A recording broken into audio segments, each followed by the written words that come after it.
Simulan natin ang balita mula sa bahagi ng Luzon.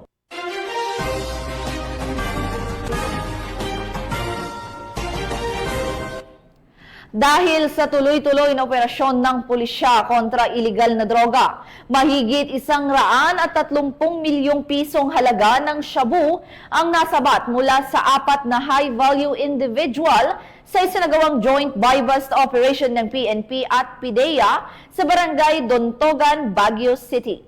Tinutukan niya ni Patrolwoman Liam Sumkad.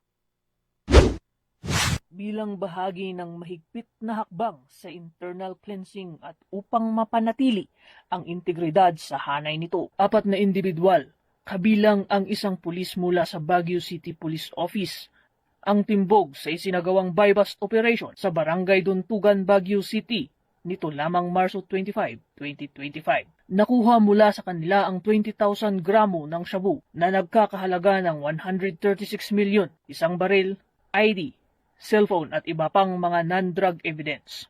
Mahaharap sila sa kasong paglabag sa RA 9165 o Comprehensive Dangerous Drugs Act of 2002. I want to say congratulations sa mga personnel involved sa operations na ito.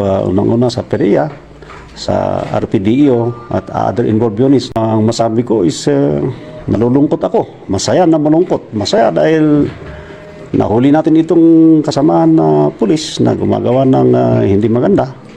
Malungkot dahil yun nga, kasamaan natin ito, imbis na iniisip natin na siya yung katulungan natin sa crime prevention, siya pang isang gumawa ng hindi maganda. Kaya yun po ang aking masabi. At sana ito maging aral sa mga kasama namin sa kapulisan at sa ibang empleyado ng gobyerno na pag nasa gobyerno tayo, dapat palagi ang ginagawa natin tama para sa ikaunlad ng ating bayan. Hindi papayagan ng Baguio City Police Office ang anumang illegal na gawain sa aming hanay.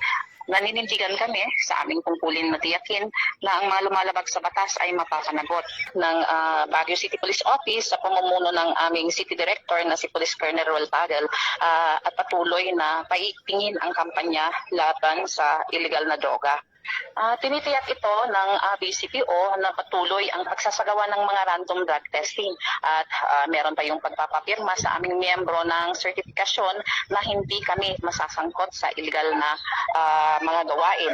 Pati na rin yung aming patuloy na pagkandak ng Police Information and Continuing Education ay yung tinatawag nating PAISE upang sa ganon mapanatili ang integridad at professionalismo.